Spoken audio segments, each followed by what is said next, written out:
Okay, Gary here again. July 24th. I was kind of hoping that we could get this thing fired up last month, but we kind of blew through that deadline. And hopefully we can get it fired up in the next couple of weeks here. Just a mountain of work to do. I never expected it was going to take me this long to get to this stage, but it's slowly getting there. And I'm working, almost every day, 6 days a week from 8 o'clock in the morning till 10 o'clock at night.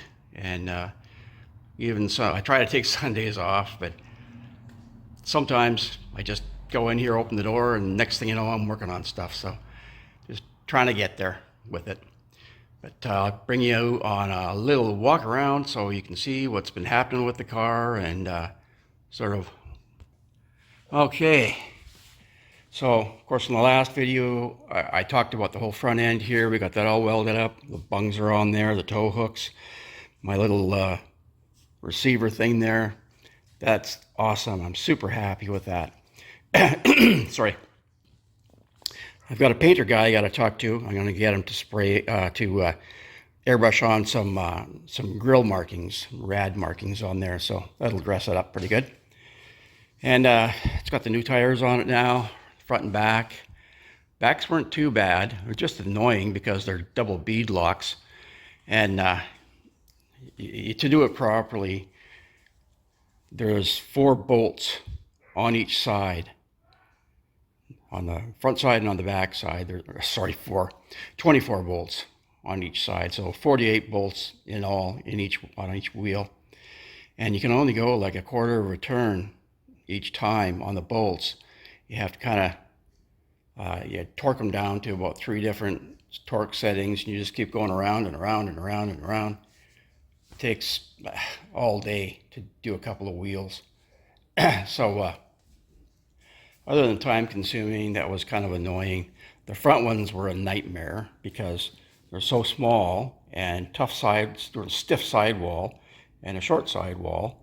I had a manual tire machine and that helped out quite a bit, but oh man, I had bars and tire irons and climbing on the tires with my feet, my knees and everything, try and get these 2 tires on here. Finally got them on. What's going on in the front here? This is my sort of mock-up of where my battery box is going to be.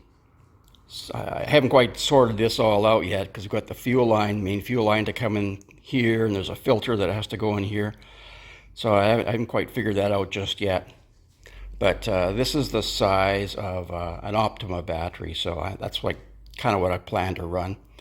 And what I'm going to have here, this is a 300 amp breaker right here. So that'll get hooked to the main power line that runs through the chassis, the bottom rail here, and goes up to the back and is hooked to the power shutoff switch. I'll show you that in a minute. So it's just going to come down through this port and then go all the way to the back of the car,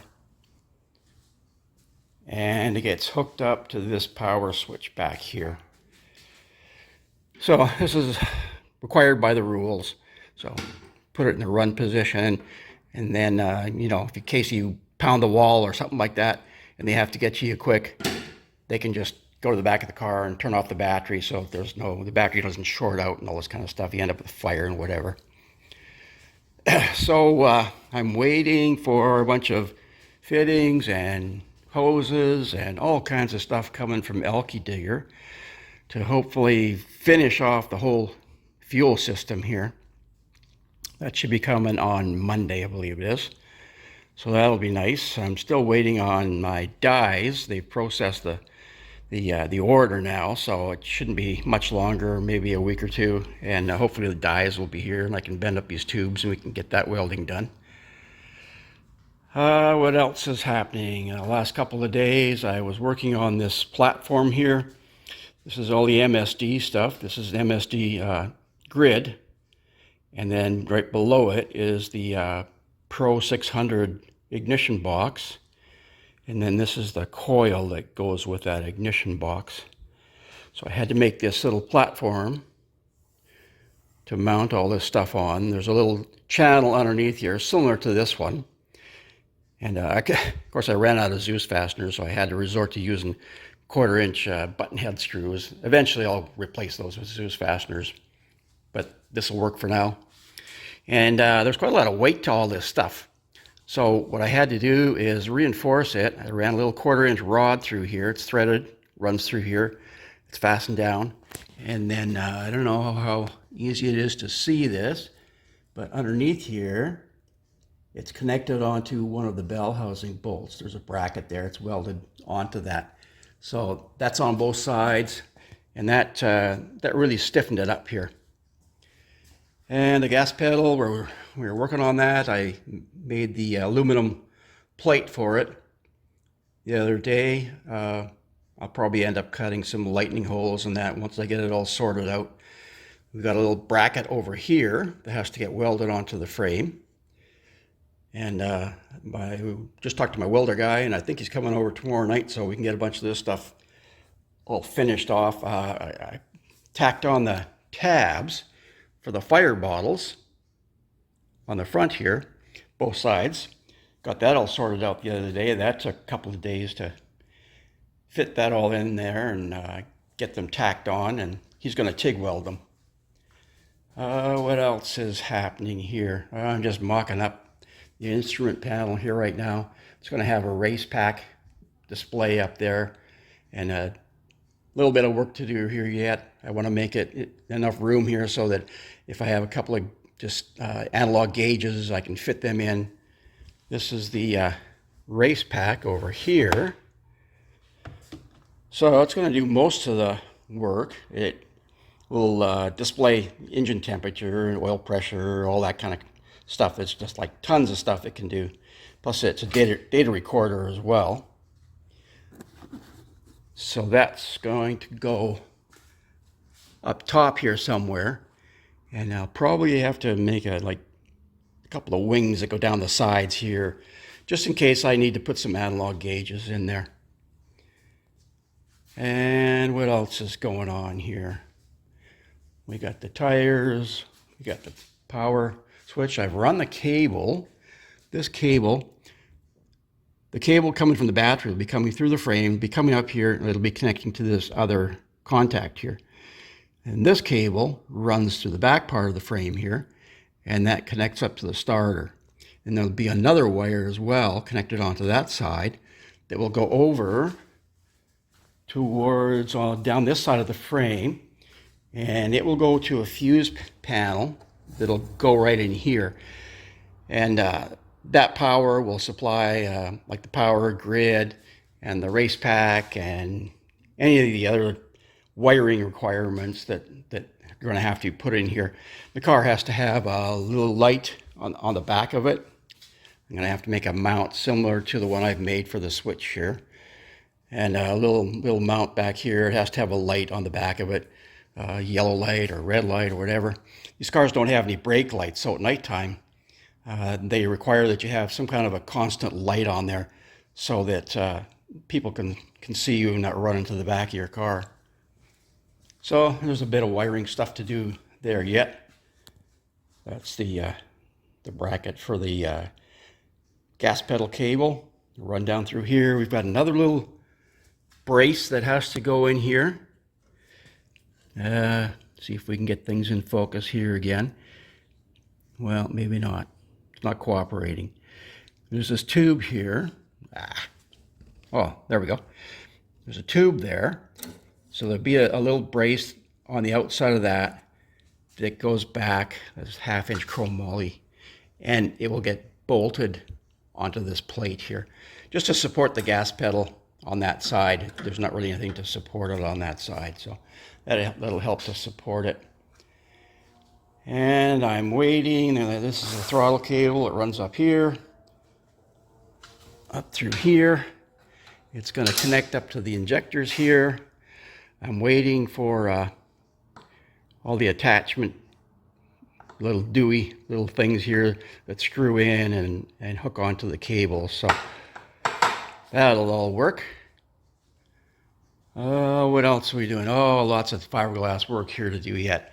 I've got to make a couple of bulkheads that'll go up this way to reinforce the body. It's still pretty floppy, but I've kind of been putting that off because my big push here is to try and get this thing fired up and mechanically running. I'm going to have to take this tranny out first. I want to take it out and rebuild it all and replace all the bushings and the clutches and check the clearances and all that kind of stuff. Because when I fire this thing up, I want to be able to test the tranny as well. So, yeah, and then the fiberglass work still has to get done here. The tin work has to get done. There'll be tin work. Once these bulkheads are in here, then there's going to be tin work that goes from these reinforcing strips here. And the tin work will be going down sort of on an angle, and it'll meet up with this tube here. So it'll have like tin work on the outside here, and tin work like the floor, and then the tin work from the body will come down to meet this, and that's what seals the like the cockpit area of the car from the outside, from the smoke and possible flames and hot oil and all that kind of stuff. On this side, there'll be a little fuse panel that'll go here, and that'll get fed from that switch at the back there too. So that fuse panel will feed everything else that's on the car there. So that's about it. Just working away like crazy, just like 6 days a week out here. From 8, 9 o'clock in the morning till 10 o'clock at night, 6 days a week. I try to take Sundays off, but all I do is I sneak down here and open the door, and it's like, oh no, I spend the rest of the day in here, which I really shouldn't be doing. It should be, Sunday should be like family day and that kind of stuff. Time to relax and whatever, recover. But just pushing to try and get this thing fired up. I'm quickly losing summer here, so I'm really disappointed in that. I was hoping to have this thing completely done by this summer sometime, but just so much work to do. It's crazy. And all the rules don't help. When I built my last car, I bet you the rule book was probably only like 50 pages. Now it's about 500. It's just ridiculous. You gotta every little thing, like even the battery box. You just got to keep checking, and then there's all these different sections in the rule book, and you think, oh, okay, I'm okay with that. And you read the general section, and it's like, oh no, there's an exception there, So it's just, you got to make sure you don't get caught by something. I don't want to end up at the track, and then end up getting caught by some stupid rule, and then have to load the car up and go back home again. That would be a huge disappointment. But we're slowly plugging away, and hopefully within maybe the next couple weeks or so, we can fire this thing up and make a bunch of noise, and that'll be really cool. Can't wait for that. Just rejuvenate me, get me back in the spirit. So until next time, take care, and we'll catch you next time.